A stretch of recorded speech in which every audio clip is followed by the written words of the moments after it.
যখন কোনো কিছুর একটু বেশি প্রশংসা করা হয় তখন কিন্তু সেই জিনিসটার একটু ভাব বেশিই বেড়ে যায়। সেটা মানুষ হোক কিংবা অন্য কিছু।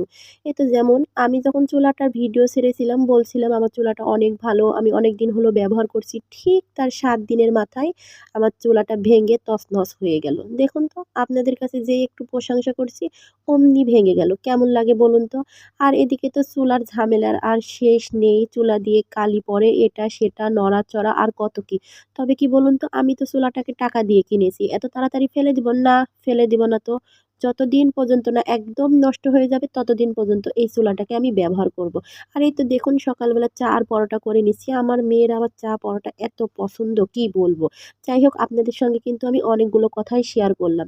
দুঃখে আসলে কথাগুলো শেয়ার করলাম। ভাবতেছি আর কারো প্রশংসা করব না। যদি একটু বেশি প্রশংসা করি তখন পরে একটু ভাব নেয়। ভাব নেওয়ার পরেই ভেঙে যায়। কেমনটা লাগে বলুন তো বন্ধুরা? আপনারা হয়তো অনেকদিন হলোই আমার ভিডিওতে দেখছেন আমি ভাঙার চুলাটা ব্যবহার করছি। আসলে চুলাটার বয়স অনেকদিন হয়ে গিয়েছে।